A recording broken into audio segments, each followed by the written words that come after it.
නීතිය ආධිපත්‍ය සුරකින්නට සහ රටේ රූල් ඔෆ් ලෝ එක ආධිපත්‍ය සිලකීම සඳහා අපි දැඩිව කැප වෙලා ඉන්නවා. ඒක වචනයට සීමා වෙච්ච දෙයක් නෙවෙයි.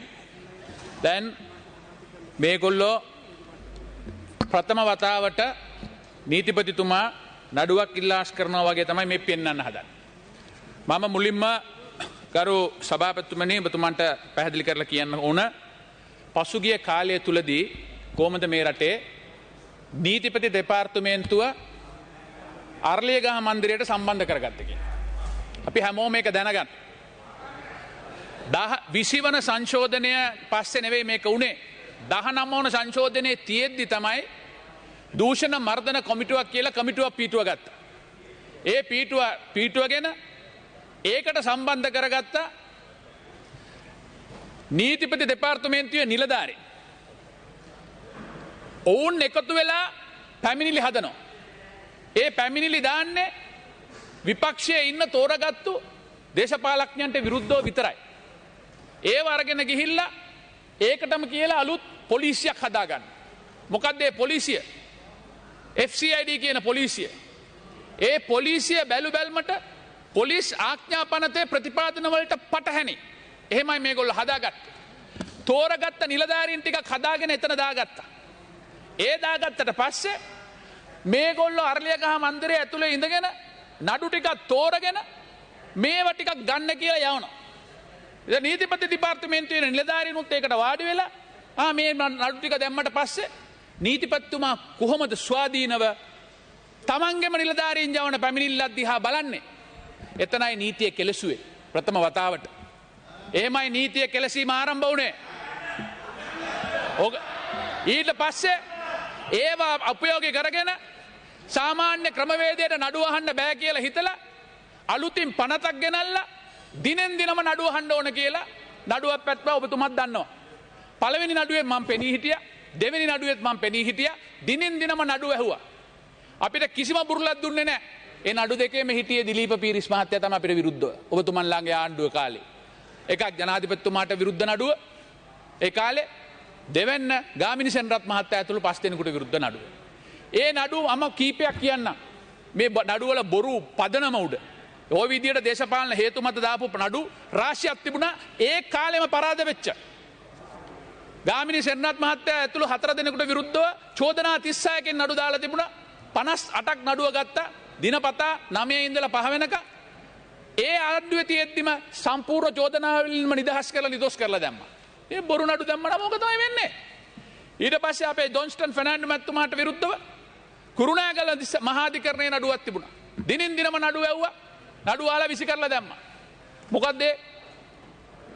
ණයට බඩු ටිකක් අරගෙන ගම් වතුරේ ඉන්න මිනිස්සුන්ට බෙදලා දුන්නයි කියලා. පල්ලි ගැනීම. මේ ඉන්න සියලු දෙනාම විමල් වීරවංශ මහත්මයා, උදේ ගම්මන්පිල මහත්මයා, ජොන්ස්ටන් ෆර්නෑන්ඩෝ මහත්මයා, ප්‍රසන්න රණතුංග ඇමතුමා, නාමල් රාජපක්ෂ ඇමතුමා ඇතුළු මේ පෙන්වන්න හැම දෙනාම වාටම විරුද්ධව නඩු දැම්මා. එහෙමයි නීතිය කෙලසන්න පටන් ගත්තේ.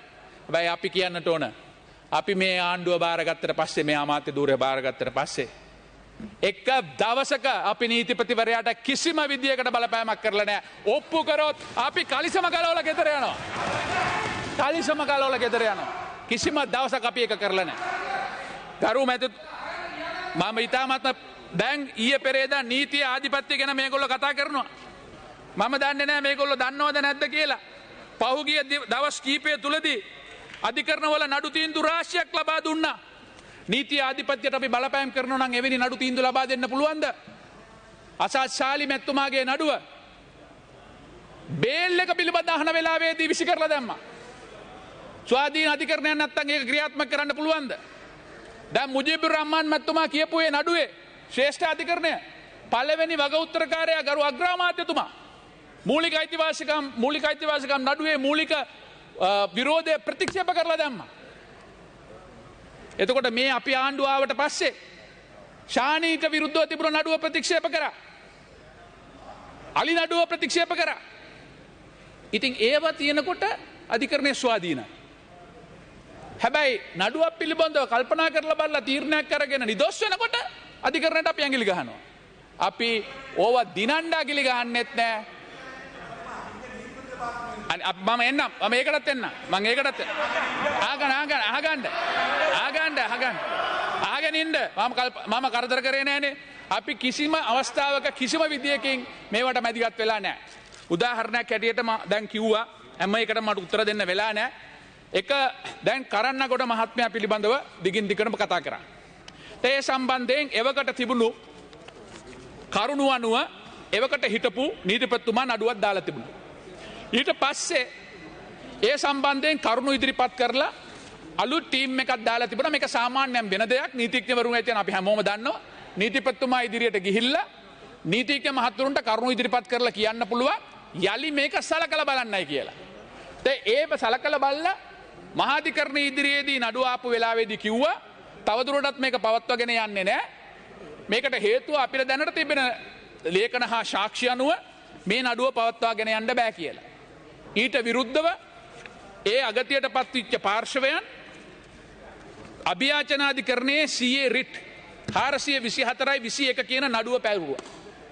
ඒ නඩුව පැවරුවාම ඒ නඩුව ඇහුවේ සෝබිත රාජකරුණා සහ ධම්මික ගණේපොළ කියන කවුරුවක්වත් ඇඟිලි දික් නොකරන ඉතාමත්ම ස්වාධීන විනිශ්චයකාරවරු දෙදෙනෙක් ඉදිරියේ. මේ නඩුවේ තීන්දුව ලබා දුන්නා 11 වෙනි මාසේ 10 වෙනිදා. මොකද්ද ඒ නඩුවේ තීන්දුවෙන් ප්‍රකාශ කරන්නේ?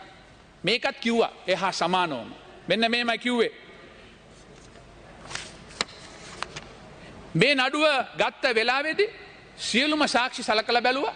සියලුම සාක්ෂි සලකලා බැලුවට පස්සේ ඒ තොරතුරු සඳහා තීරණය කොට පාදක වෙච්ච කරුණු ඉදිරිපත් කරනු ලැබුවා අධිකරණයට. අධිකරණයේ ඒක සියල්ල සලකලා බලලා කිව්වා නීතිපතිතුමා මේ නඩුව ඉල්ලාස් කර ගැනීම සඳහා ගෙන ඇති තීන්දුව හා තීරණය සම්බන්ධ මැදිහත් වෙන්න අවශ්‍ය නැහැ. ඒ කරුණු ඒ අභිමතාර්ථය නීතිපතිතුමාට තියෙනවායි කියන එක. ඒ නඩු තීන්දුව මම සභාගත කරනවා. ඒ නඩු තීන්දුවේ මෙන්න මේ විදිහටයි කියලා තියෙන්නේ. The learned counsel for the petitioner in his written submission intimate that the report of the former Attorney General who took decision to indict the second respondent had not been made available to the perusal of this court. To my mind, our mind, Attorney General who was holding the office during the time of such decision to prosecute the second respondent had taken undoubtedly good cognizance of whatever the recommendation available to him in favor of his final decision at that time. In view of the submission made by the learned AST, it is apparent that the present Attorney General, in making the impugned decision, has considered the representation made to him by the second respondent as well as the matters referred to by the second respondent in application, along with the well-considered recommendation made in the aforesaid reports of the additional Solicitor General. Kena atireka Solicitor General වරයෙක්ගේ මාර්ගයෙන් වාර්තාවක් අරගෙන සලකලා බලලා තවදුරටත් මේ නඩුව පවත්වාගෙන යන්න බෑ කියලා තීරණය කරලා තමයි මේ තීන්දුවට ඇවිල්ලා තියෙන්නේ. ඒ හින්දා මේ නීතිපතිතුමාට ඇවිල්ලා මෙතන වාඩි වෙලා උත්තර දෙන්න බෑ. එහෙනම් මම එක උදාහරණයක් විතරයි කියන්නේ. ඔය කියන විදියට ගෙදර ගිහිල්ලා මෙයා කියපු හින්දා බිල්ලාස් කරගන්නේ නෑ. ක්‍රමවේදයක් තියෙනවා. ඕන පුද්ගලයෙකුට පුළුවන් ගිහිල්ලා නීතිපතිතුමාගෙන් අපොයින්ට්මන්ට් එකක් ඉල්ලන්න. තමන්ගේ නීතිඥවරුන් මාර්ගයෙන් කරුණු ඉදිරිපත් කරන්න. ඒ කරුණු වල අලුත් කරුණක් මතු වුණාම ඒ පිළිබඳව සලකා බලන්න. වාර්තාවක් ඇඳවන්න. ඒ වාර්තාවක් ඇඳවලා නඩුවක් නැත්තම් නඩුව අරගෙන ගිහිල්ලා විසිකරනවට වැඩිය නඩුව ඉලාස් කරගෙන එක කොච්චර සාධාරණද? ඒ හින්දා ඒකේ ප්‍රශ්නයක් නෙවෙයි මේ තියෙන්නේ. ඔබතුමන්ලා ඒක බලන්නට ඕන. කවුරු හරි මේකට අකමැති නම් මේක ගිහිල්ලා ඔවුන් ශ්‍රේෂ්ඨ අභියාචනාධිකරණයේ අභියෝගයට ලක් කරා. අභියෝගයට ලක් කරා. අභියෝගයට ලක් කරාම ගිය සතියේ මේ නඩු තීන්දුව දුන්නා. මේ නඩු තීන්දුවේ මේ සියලු දේවල් පැහැදිලිවම සඳහන් කරලා තියෙනවා. ඒ හින්දා ඒ ක්‍රමවේදය දන්නේ නැත්නම් මේ නඩු තීන්දුව කියවලා බලලා ක්‍රමවේදය පිළිබඳව අවබෝධයක් ලබා ගන්නයි කියලා මම ඉතා ගෞරවයෙන් ඉල්ලා සිටිනවා අපේ මන්ත්‍රීවරුන්ගේ. ඊට පස්සේ විවිධ දේවල් පිළිබඳව කරුණු රාශියක් ඉදිරිපත් කළා. කාලය පිළිබඳ ගැටලු හින්දා සියල්ලම අපිට කියන්නට හැකියාවක් නැහැ. නම් මම මුලින් කියපු ආකාරයට අපි මේ අධිකරණයේ ස්වාධීනත්වය පිළිබඳව දැඩිව කැපවෙලා ඉන්නවා. ජනාධිපතිතුමා ඉතිහාසයේ කිසිම දවසක අධිකරණ ශ්‍රේෂ්ඨයට වෙන් නොකරපු ප්‍රමාණයක මුදලක් ලබාලා දීලා තියෙන්නේ මේ අධිකරණය ශක්තිමත් කරන්න. ශ්‍රේෂ්ඨාධිකරණයේ 12 දෙනෙක් හිටපු ශ්‍රේෂ්ඨාධිකරණ 11 දෙනෙක් හිටපු ශ්‍රේෂ්ඨාධිකරණය 17කට අපි වැඩි කරා. ඒ හින්දා තමයි බෙන්චස් දෙකක් තිබුණ එක අද 4ක් වෙලා තියෙනවා. ඒ හින්දා තමයි ඔබතුමාලෙන් කියපු මේ නඩු තීන්දුව එතා ඉක්මනින්ම ලබා දෙන්නට හැකි වුණේ. ඒ 4 දෙනෙක් වාඩි වෙන හින්දා. ඒකයි ප්‍රශක්තිමත් කරලා තියෙනවා. අපි උඩට දානකොට 7 දෙනෙක්ව අපිට අලුතින් දාන්න අවස්ථාව ලැබුණා. ඒ එක්කෙනෙක්වත් අපි පිටින් දැම්මේ නැහැ. කෝට් ඔෆ් අපීල් එකෙන් ප්‍රොමෝට් කරා. එහෙම තමයි අපි අධිකරණයට සලකලා තියෙන්නේ. දැන් ඒ ඇරුණාම කෝට් ඔෆ් අපීල් එකට අපිට 14 දෙනෙක් පත් කරන්න සිද්ධ වුණා. කිසිවෙක් අපිට අවශ්‍ය මිනිස්සු දැම්මේ නැහැ. 12 දෙනෙක් සම්පූර්ණ සර්විස් එකෙන් දැම්මා. ඇටර්නි ජෙනරල් ඩිපාර්ට්මන්ට් එකෙන් එක්කෙනෙක් දැම්මා. මේ පාර්ලිමේන්තුවේ හිටපු නියෝජ්‍ය මහලේකම්තුමාව දැම්මා. ඒ අනුව සියලු දෙනාම ඒ අනුව මෙරිට් උඩ කුසලතා මත තමයි අපි කටයුතු කරලා තියෙන්නේ. අද වනකොට මේ සම්පූර්ණ ශේෂ්ත්‍රයේම ශක්තිමත් කිරීම සඳහා අපිට සම්පූර්ණ බලය ලැබිලා තියෙනවා. අපිට සම්පූර්ණ අවස්ථාව ලබා දීලා තියෙනවා. ඊයේ පෙරේදා අලුතින් අධිකරණ සේවා කොමිෂන් සභාව මහේස්ත්‍රාත් තුමන්ලා 46 දෙනෙක් ප්‍රථම වතාවට කාලයකට පස්සේ එක බඳව ගත්තා. ඒකෙන් අපි බලාපොරොත්තු වන්නේ ලංකාව පුරාම තියෙන අධිකරණ ශේෂ්ත්‍රවල ධාරිතාව වැඩි කරන්න. අධිකරණ විනිශ්චයකාරවරු ප්‍රමාණය වැඩි කරන්න. අධිකරණ ප්‍රමාණය වැඩි කරන්න. ඒ අරුණාම අපි කතා වුණා මේ අධිකරණ මේ වනකොට අපි කමිටු 5ක් යොදවලා අධිකරණයේ යටිතල පහසුකම් සැලසීම, ඩිජිටල් කරණය, සිවිල් නීති ප්‍රතිසංස්කරණය, ක්‍රිමිනල් නීති ප්‍රතිසංස්කරණය සහ වාණිජ නීති ප්‍රතිසංස්කරණය කිරීම පිළිබඳව කමිටු 5ක් දාලා තියෙනවා. ඒ කමිටු හරහා අපි මේ වන විට සංශෝධන 94කට අත ගහලා තියෙනවා. ඊයේ අපි දැක්කා අපේ කමිටුවේ සංශෝධන 5ක් අපි සාකච්ඡා කරලා ලබන මාසෙදී අපි ගන්නවා. මේ අනුව පහුගිය අවුරුදු 20ටවත් සංශෝධන 94ක් ගෙනල්ලා නැහැ අධිකරණ අමාත්‍යාංශය. අපි මේක අවුරුද්දක් තුල කරලා තියෙනවා. ඒකෙන් අපි අදහස් කරන්නේ මේ රටේ නීතිය යාවත්කාලීන කරන්න සහ සාමාන්‍ය මිනිසයාට අවශ්‍ය ඒ ස්ථාවරය ලබා දෙන්න. ඊට පසුව බොහෝ අවස්ථාවලදී අපේ ද්‍රවිඩ සහෝදරවරු නැවත සහෝදර මන්ත්‍රීවරු ගරු මන්ත්‍රීතුමන්ලා නැවත මතු කරන ප්‍රශ්නයක් තමයි ත්‍රස්තවාදයේ වැළැක්වීමේ පනත. අපි ප්‍රථම වතාවට 1978න් ලබාගත්තේ ත්‍රස්තවාදයේ වැළැක්වීමේ පනත යටතේ ඒ අසාධාරණ ලෙස යම් කිසි පුද්ගලයෙකු රඳවාගෙන තිබෙනවා නම් ඒ පිළිබඳව කරුණු පැහැදිලි කර ගැනීම සඳහා කරුණු ඉදිරිපත් කිරීම සඳහා අතිගරු ජනාධිපතිතුමාට එතුමා ආරක්ෂක ඇමතිවරයා හැටියට කටයුතු කිරීම සඳහා උපදෙස් දීම සඳහා හිටපු අග්‍රවිනිශ්චකාර ගරු අශෝක ද සිල්වා මැතිතුමා යටතේ වෙනම උපදේශක කමිටුවක් පත් කරලා තියෙනවා. ඒ 3 දෙනා ඉදිරියට කාට හරි ගිහිල්ලා කියන්න පුළුවන් මට තාක්ෂි නැතුව මේක කරලා තියෙනවා කියලා. මේ වනකොට 46 දෙනෙකුට යම් සහන ලබා දීම සඳහා නිර්දේශ කරලා ලබා දීලා තියෙනවා. මේවා අපි කටින් විතරක් කියන දේවල් නෙවෙයි ප්‍රායෝගික කරන දේවල්. මේ වනකොට අපි PTA එක සම්පූර්ණයෙන්ම යලි සලකා බැලීම සඳහා සමාලෝචනය කිරීම සඳහා කටයුතු කරමින් යනවා. ඒ සඳහා ඔෆිෂියල් කමිටු එකේ රිපෝට් එක ලැබිලා තියෙනවා. ගරු GL පීරිස් ඇමතුමා යටතේ අපි මේ වන විට අවසාන කොටස් පිළිබඳව සාකච්ඡා කරමින් ඉන්නවා. කාලයකට පස්සේ අපි ඒ වෙනස් කිරීම කරන්න හදනවා. හැබැයි ඒ කරනකොට අපිට යුතුයකමක් තියෙනවා ජාතික ආරක්ෂාවට හානියක් නොවන ආකාරයට මේ රටේ නැවතත් පාස්කු ප්‍රහාරයක් හෝ ත්‍රස්ත ප්‍රහාරයක් ඇති නොවන ආකාරයට රටේ ආර්ථිකය පාවා නොදෙන ආකාරයට මිනිස්සුන්ගේ හා සාමාන්‍ය මිනිස්සුන්ගේ නිදහස ආරක්ෂා වන විදිහේ සමබර පනතක් ගෙන ඒම සඳහා අපි කටයුතු කරමින් ඉන්නවා. අනිවාර්යයෙන්ම අපි මේ පනත ගේන්නට ලබන අවුරුද්දේ මුල් කාලයේදීම පටන් ගන්නවයි කියන එක කියන්නට ඕන. ඊට පස්සේ මම පාස්කු ප්‍රහාරය පිළිබඳව විවිධ අවස්ථාවලදී විවිධ දේවල් කියනවා. දැන් පාස්කු ප්‍රහාරය පිළිබඳව අපිට අවශ්‍ය මිනිස්සුන්ව මේම අතින් අල්ලගෙන ගිහිල්ලා ඇතුළට දාලා හිරේ දාන්න බෑ. ඔබතුමා දන්නවා නීතිඥ මහත්තයෙක් හැටියට ඒක කරන ක්‍රමවේදයක් තියෙනවා. කාට හරි විරුද්ධව යම් කිසි සාක්ෂියක් තියෙනවා නම් ඔහුට පැමිණිල්ලක් කරන්න පුළුවන්. නැත්නම් පොලිසිය විමර්ශන කරන්න ඕන. නැත්නම් CID විමර්ශනය කරන්නට ඕන. නැත්නම් TID විමර්ශනය කරන්න ඕන. ඒ විමර්ශනයේ ලැබෙන උද්ෘත අරගෙන ගිහිල්ලා නීතිපතිතුමාට ලබා දෙන්නට ඕන. නීතිපතිතුමා තමයි තීරණය කරන්නේ මේ පුද්ගලයා තවදුරටත් රඳවාගෙන තියනවද? මේ පුද්ගලයාට නඩු දානවද? මේ පුද්ගලයාද නිදහස් කරනවද කියලා. දේශපාලඥයන්ට ඒකට ඇඟිලි ගහන්න බෑ. එහෙම ඇඟිලි ගැහුවොත් මොකද්ද මේ වෙන්නේ? කැකිලි නඩු තීන්දුවක් වෙනවා. අපිට ඒක කරන්නට බෑ. ඒ හින්දා ඒ පොලිසියට ඒ නීතිපති දෙපාර්තමේන්තුවට අපි සම්පූර්ණ බලය සහ ස්වාධීනත්වය ලබා දීලා තියෙනවා. ඒ හින්දා තමයි අද වනකොට අපි පිළිගන්නවා 26 දෙනෙකුට ප්‍රධාන නඩුවක් දාලා තියෙනවා. දිනින් දිනම අහන්න ඒ සඳහා ට්‍රයල් ඇඩ් බා එකක් දාලා තියෙනවා. ඒක දැන් ජනවාරි මාසයේ ඉඳලා දිගින් දිගටම යයි. මේවා සංකීර්ණ විමර්ශන. අපිට ඕන ඒවා අරගෙන ගිහිල්ලා ඇතුලේ දාන්න බෑ. අපිට ඕන ඒවා නිදහස් කරන්නත් බෑ. දේශපාලකයෙක් ඒකට සම්බන්ධ විය යුතුත් නැහැ. ඒක සාමාන්‍ය ක්‍රමවේදය අනුව අපරාධ නඩු විධාන සංග්‍රහයේ ප්‍රතිපාදන අනුව සිදු විය යුතු දෙයක්. එතකොට ප්‍රධාන නඩුව සිද්ධ වෙනවා. කෑගල්ලේ තව නඩු දෙකක් තියෙනවා. පුත්තලමේ තව නඩුවක් තියෙනවා. ඉතින් ඒව ඉදිරියට ගිය දැන් ගිහිල්ලා කවුද වැරදිකරු නිවැරදිකරුද කියලා තීරණය කරන්නේ පාර්ලිමේන්තුවවත් විපක්ෂයවත් ආණ්ඩුවවත් മന്ത്രിවරුන්වත් පොලිසිය භාර ඇමතිතුමාවත් නෙවෙයි මේ රටේ අධිකරණය. ඒ ඔවුන් එතල තීරණය කරන තුරු නිර්දෝෂත්වයේ පූර්ණ නිගමනය සියලු දෙනාටම හිමි. එහින්දා අපිට මේ කණින් ඇඳලා ඇතුළට දාලා අවුරුදු 20ක් හිටපන් එහෙම නැත්නම් මරණ දඬුවම දෙනවයි කියලා කියන්න හැකියාවක් නැහැ. ඉතින් මේක මම දන්නේ නැහැ විශේෂයෙන්ම ඒ කියන සියලු දේවල් පිළිබඳව විමර්ශනය කරනවා. දැන් ළඟදී කරු පියතුමාව එතුමාව අත්වරංගුවට ගන්නවත් එතුමාට කරදර කරන්නවත් නෙවෙයි එතුමා යම්කිසි කරුණක් ප්‍රකාශ කරා. එතුමා සතු ඒ කරුණු අපිට දෙන්න තවදුරටත් විමර්ශනය කරන්න කියලා එතුමාව කැඳෙව්වා. ඉතින් ඒක නෙවෙයිද සිදුවිය යුත්තේ.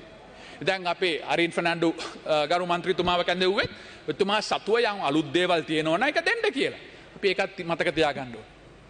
අධිකරණයට සඳහා බලය ලබා දීලා සමහර වෙලාවට අධිකරණයට අපහාස කරනකොට දඬුවම් කරන්න ලොකු බලයක් ලබා දීලා තියෙන්නේ අධිකරණයේ ඉන්න විනිශ්චයකාරවරු ශ්‍රේෂ්ඨ හින්දා නෙවෙයි. අධිකරණයේ ස්වාධීනත්වය රැක ගන්න. පාත්‍රතාවය රැක ගන්න. ඒහා සමානයි මේ සභාවට ලබා දීලා තියෙන භාෂණයේ නිදහස.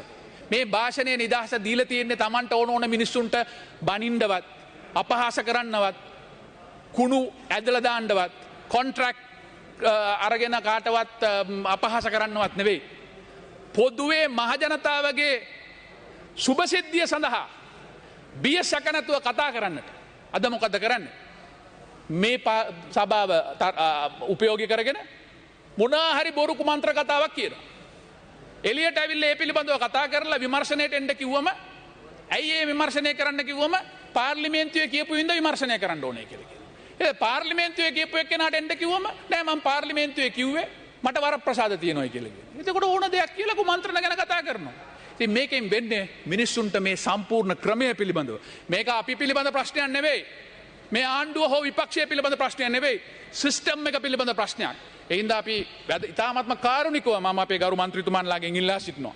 නීතිඥවරයෙක් හැටියට ජනාධිපති නීතිඥවරයෙක් හැටියට ඔබගේ වරප්‍රසාද ඒ කාර්ය සඳහා යොමු කරන්න. ඒ කාර්ය තමයි මේ රටේ ජනතාවගේ මහජන සුභසිද්ධිය. නැත්නම් වෙන එක් මම දන්නවාද ඔහේ ඇවිල්ලා කියනවා. කටට එන්න දේවල් කියනවා.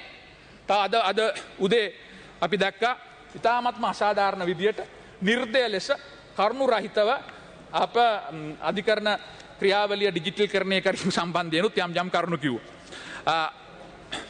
අපේ නිලධාරීන් සමහර වෙලාවට ඉතාමත්ම වගකීමෙන් ඉතාමත්ම මහන්සි වෙලා වැඩ කටයුතු කරනවා. ඉතින් ඔවුන්ට විරුද්ධව වෙනත් විරුද්ධවාදියෙක් දෙන ඕන දෙයක් ඇවිල්ලා ඔහේ කියලා දාන එක නෙවෙයි වැඩේ. ඒ සම්බන්ධයෙන් කරුණු තියෙන්නට ඕනේ සාක්ෂි තියෙන්නට ඕනේ. දැන් අපි ඩිජිටල් කරණය සම්බන්ධයෙන් මම විශේෂයෙන්ම කියන්නට ඕන අධිකරණීය ඩිජිටල් කරණය කිරීම කියලා කියන්නේ ඉතාමත්ම සංකීර්ණ ක්‍රියාවලියක්. මේ ක්‍රියාවලියට අපි අත ගහලා තියෙන්නේ කාට හරි කොන්ට්‍රැක්ට් එකක් දෙන්න නෙවෙයි. ඒක රජයේ ආයතන වේවා රජයෙන් පිටත ආයතන වේවා. අපිට ඕන වඩා සුදුසු මේ කළ හැකි මේ සම්බන්ධයෙන් හැකියාව ඇති හොඳම අයට දෙන්න. එන රජයේ ආයතනයකට දෙන්න ඕන නම් මේ ක්‍රමයක් ඕනේ නැහැ සල්ලි ටික දුන්නා නම් හරි. ඒ හින්දා එහි ඔහි වඩා සුදුසු පුද්ගලයා ඉන්නවනම් රජයට කොටස් තියෙන අයට අපේ අවස්ථාව ලබා දෙන්න පුළුවන්. නමුත් ඒ සම්බන්ධයෙන් විනිවිද පෙනෙන ආකාරයේ ක්‍රමවේදයක් අපි අනුගමනය කරා. මේ සඳහා තෝරාගත්ත කමිටුව කැබිනට් එකෙන් තෝරගත්තා. මේ සඳහා තෝරාගත්ත තාක්ෂණ කමිටුව අපේ සම්බන්ධයක් නැහැ මම දන්නේවත් නැහැ. ඒක තෝරගත්තේ ඒ මුදල් අමාත්‍යාංශය. ඒ හින්දා ඒ අනුව ඒ තාක්ෂණ කමිටුවේ ඉන්න නිලධාරීන් එක්කෙනෙක් මම උන්ගේ නම් කියන්න යන්නේ නැහැ පරිගණක විද්‍යාව පිළිබඳ මහාචාර්යවරයෙක් සභාපතිතුමා. එතුමා සුදුසු නැත්තම් වෙන කවුද සුදුසු? ඩීන් කෙනෙක් එක ෆැකල්ටි එක. තව එක්කෙනෙක් ජනාධිපති නීතිඥවරයෙක්. එතුමා පිළිබඳව මට පෞද්ගලිකව සහතික දෙන්න පුළුවන්. ඉතාමත්ම අවංක, ඉතාමත්ම රටට ආදරය කරන පුදුම කැපවීමකින් සත පහක්වත් ගන්න නැතුව අපිට වැඩ කරන පුද්ගලෙක්. ඔහුට තිබෙන හිමිකම් තියෙන මුදලවත් ඔහු ගන්නේ නැහැ. අපේ නවීන් මාරපන ජනාධිපති නීතිඥතුමා. ඊට පස්සේ අපේ අතිරේක ලේකම්වරයෙක් ඉන්නවා. ඊට පස්සේ ප්‍රධාන උපදේශක තාක්ෂණික අමාත්‍යාංශයේ ICT එකේ ඊට පස්සේ ප්‍රධාන ඩිජිටල් රාජ්‍ය නිලධාරියා ICT එකේ මේ කවුරුවක්වත් අපිට අවශ්‍ය අය නෙවෙයි. කෙලින්ම මුදල් අමාත්‍ය වංශයේ විසින් තෝරගත්ත අය. ඒ අනුව ඒ ක්‍රමවේදයට අනුව තෝරගත්තා. ඒ තෝරගත්තට පස්සේ යම් යම් දේවල් තියෙනවා අපිත් කැමති ඔවුන්ව රර්ගන්න. නමුත් procurement guideline කියලා එකක් තියෙනවා. ප්‍රසම්පාදන guideline ක්‍රමවේදය. ඒ ක්‍රමවේදයේ සමහර දේවල් තියෙනවා ඒකට ගැලපෙන්නේ නැත්නම් වෙන විකල්පයක් නැහැ ප්‍රතික්ෂේප කරන්න සිද්ධ වෙනවා. උදාහරණයක් හැටියට සමහර ප්‍රතික්ෂේප කිරීම මට ලබා දීලා තියෙන මේ පැහැදිලි කිරීම අනුව පවර් ඔෆ් අටර්නි එකක් දෙන්නට ඕනේ පවර් ඔෆ් අටර්නි එක දීලා තියෙනවා සයින් කරන්න නැතුව. ඉතින් කොච්චර හොඳ ප්‍රොපෝසල් එකක් දුන්නත් වැඩක් නැහැ ප්‍රොපෝසල් පවර් ඔෆ් අටර්නි එකක් නැත්තම්. ඒ හින්දා මම ඒ සම්බන්ධයෙන් වැඩි වෙලාවක් ගන්න බලාපොරොත්තු වෙන්නේ නැහැ. නමුත් ඒ කරුණු සියල්ලටම බුද්ධික පතිරණ ගරු මන්ත්‍රීතුමා මතු කරපු ඒ කරුණු සියල්ලටම ඉතාමත්ම පැහැදිලි පිළිතුරක් අපි සකස් කරලා තියෙනවා අමාත්‍යාංශ පැත්තෙන්. මම එය සභාගත කරනවා මෙම විවාදයේ කොටසක් හැටියට. ඒ අරුණම ඊට වැඩිය වෙලාවක් මම ගන්න බලාපොරොත්තු වෙන්නේ නැහැ. නමුත් අපේ වගකීමක් තියෙනවා අපි මේ නීති යාවත්කාලීන කිරීමේ හා මෙම සම්පූර්ණ අධිකරණ ක්‍රියාවලියම යාවත්කාලීන කිරීමේ අපේ ව්‍යායාමය අපි දිගින් දිගටම කරගෙන යනවා. එයා සමානව මට වචනයක් කියන්නට ඕන අපේ ප්‍රසන්